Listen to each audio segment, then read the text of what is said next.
for a number of years I've been experiencing an experience which is, I think doctors called a fugue state or a depersonalization. What is that? A fugue state or a depersonalization, where you kind of like watch things as if you're watching a movie. You're in a state where you're seeing things as if you're watching it through a movie or something like that. And I was wondering, is this related to CC in any way? I mean, will this experience be, will I experience that experience a lot more in CC? And if so, I'm not sure if I want to get there or not. Now we should first be clear in our mind, what is this that you are saying? Okay, it's kind of like you're sitting in a situation, maybe you're talking to people. We are talking to people everywhere, now Okay. sitting here, yeah? Okay, and all of a sudden you kind of like remove yourself. I think it sounds similar to what people have been describing as what their experience in CC is. It's kind of like you're not really in the situation, but you're kind of just watching them. And I personally don't like it. It's No, if it is inability to see, then it is not good. Any inability is not good. No? Any inability is not good. We are seeing and talking, everyone is participating with us like that. So this participation. Now, if we get into some kind of faint coma, that we are not able to involve with others, then that will not be good. It's a coma. Faint, very faint, maybe 0.1% of coma. Insensibility to involve ourselves with others, this certainly will not be good. But that isn't what you experience in CC. It's not like I thought there Oh was. no, it's far from coma. Now, what is, in this case, let's analyze it a little bit more thoroughly. In this case, what is it? We are involving ourselves with everyone, and this exchange is so delightful and so heartening and so fulfilling. Now, if we lose maybe 0.1% of this ability to share our life with others and involvement with others, then we will be losing the means of fulfillment. We'll be losing the means of fulfillment, and this will certainly not be enrichment to life. This will be depriving ourselves with a natural means of enjoyment. Yes? So this won't be good. Well, what is the state that's been talked about where you're kind of separated? Now we come to that now. Yeah. So this kind of inability to involve and enjoy our surroundings and all that is dear to us is no good. Another similar kind of thing comes, but it comes on the level of added fulfillment. For that we take an example. A businessman in the market. He's a small businessman, earning $100, $200 a day, like that, and he's so involved, and every involvement is so pleasing to him, brings a wave of happiness, $10 gain and $20 gain and $100. It's a joy, and that sustains life. Every little bit of profit is an enrichment to life. Now, let that small businessman become big businessman, rich, and $1 million this side and this side every day, here, there, like that. What happens to him? After a few days of very wealthy situation, he becomes so fulfilled that even though he is turning a few millions this side and a few millions this side, he doesn't get involved in it, because he is now more involved in the fruit of all these small involvements throughout life. Small involvements of small joys, of small profits throughout life. And now the goal of all these involvements, fulfillment, billionaire he is, and then fulfills. In this state of fulfillment, his inquisitiveness to involve here and to involve here, this rushing about on small things, this rushing about he finds not adhering to him anymore. Now, this kind of situation also is a situation of non-involvement, but this is on the level of greater fulfillment. Now you see the difference in two states. This kind of non-involvement arises out of reaching the goal of all involvements in all life, fulfilled state, and so much of loss here, so much of gain here, this so much of loss and this so much of gain. In that state of fulfillment doesn't matter much to him. Loss is there, profit is there, but his involvement gets less because he is more fulfilled. These small involvements are like steps of progress on the path towards towards fulfillment. Steps of progress towards fulfillment. These small involvements. Every desire is a step towards progress, towards fulfillment. One desire comes and we act, and action brings fulfillment of that desire. Now one desire is fulfilled. Next desire will be of a higher caliber. Desire for more from here. That more desire comes and we act on that, and action brings fulfillment of desire, and this desire ends. So through the steps of desire and action which brings fulfillment of desires, our life progresses towards fulfillment. And when that fulfillment has been gained, we have been progressing on the path and the goal is reached. When the goal is reached, then there is no chance of involvement in the steps of progress. When we are at the goal, when the home is reached, then the walking towards home is no more available. So the steps of progress are not found. Involvements are not found because we have now reached the goal of all involvements. No? Reaching the goal of all involvements, reaching in that state of fulfillment, naturally does not have steps of involvement. So one feels fulfilled. Like a river. It had been rushing on and on. And now it has gained the ocean. The goal of all the rushing has been reached, and now the river is fulfilled. This state of fulfillment, one has been seeking, and now one has found.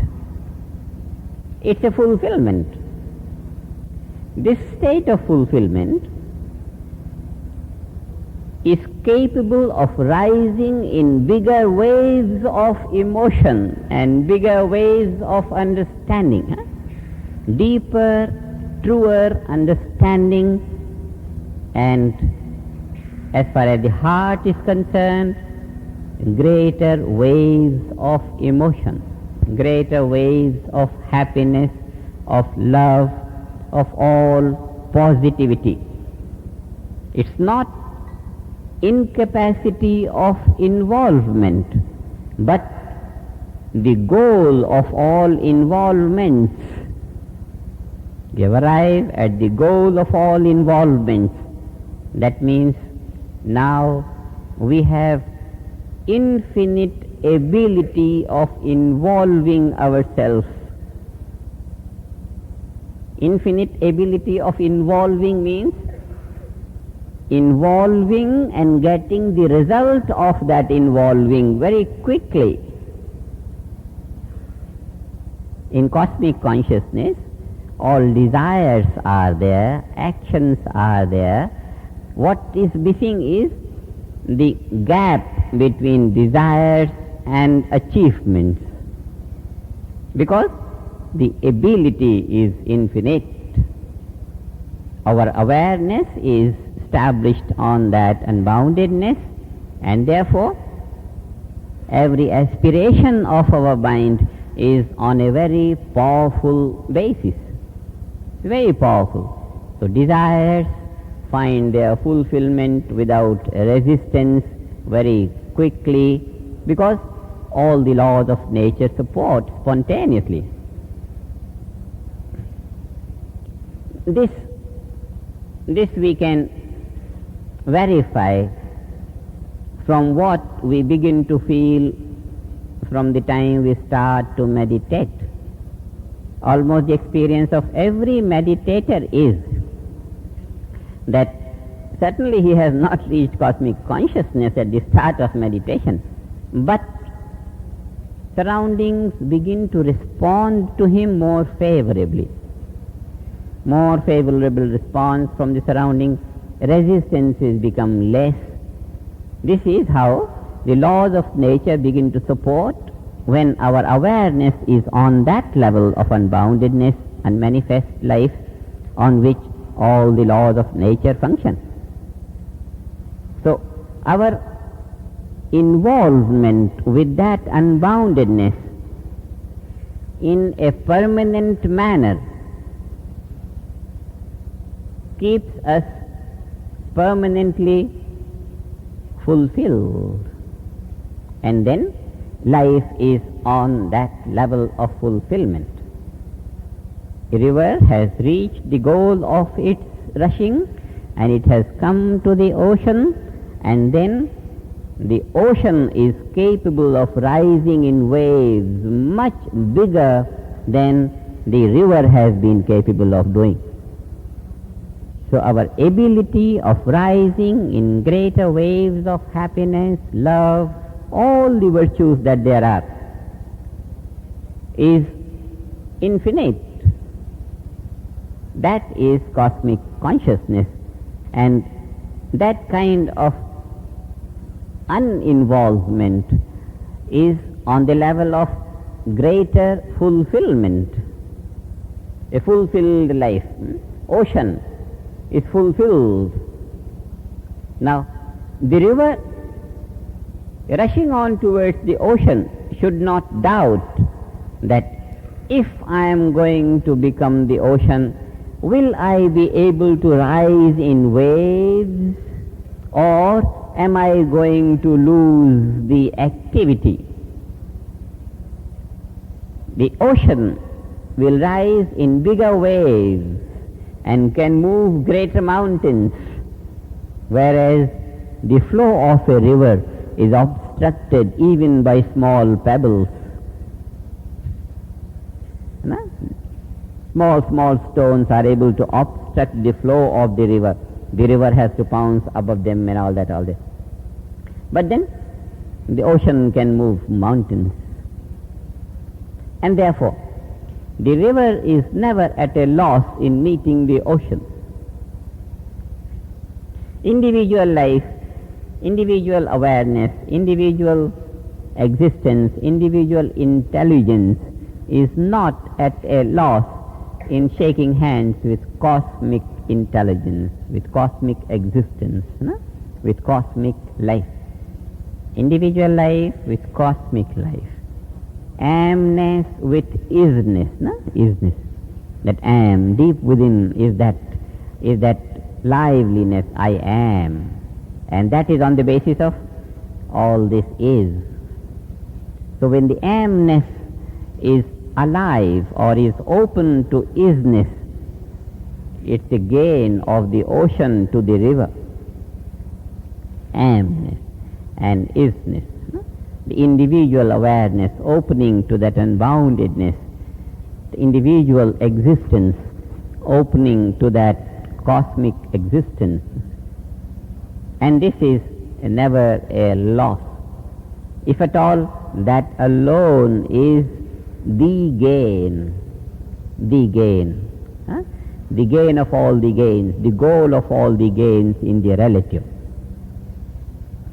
So this kind of uninvolvement that is found growing with the development of cosmic consciousness is not on the basis of us losing our ability of involvement, but increasing the ability of involvement along with increasing steadiness, immovability, infinite steadiness of being. So what we are incorporating is, we are incorporating lively silence in our activity. Thereby, we are growing in our ability to perform action. And with this growth of our ability to perform action, we are also growing in lively silence. This is what cosmic consciousness is. From inside, more silence is growing, and this growth of silence is enriching our ability to act, both simultaneously. And that kind of uninvolvement of coma, losing all of our awareness, incapacity, that is sickness, disease, that we don't want. And the growth of cosmic consciousness is a reality that involves the total individuality, the total personality. Total personality means mind also, body also, environment also. The total individuality is involved in the growth of cosmic consciousness. Whereas in this kind of disease, maybe due to hypnosis, some psychological whims may be cultivated like that, and one begins to feel uninvolved. You take some drugs and you are a world to yourself, and nothing else matters. Society is no good, nothing is good. Only I, in my own whims like that, spinning around. This is partial involvement, only psychological involvement, no? But cosmic consciousness is not such a thing which is only a psychological development. It enriches the whole thing, physical machinery, and the product of physical machinery, the mind. And the mind and the product of the mind, the physical machinery, they are both interrelated, no? Body and mind. One is connected with the other. One is related to the other. So both become enriched, and then the goal of all emotions, the goal of all understandings is reached in cosmic consciousness. So when we are meditating and growing in this thing,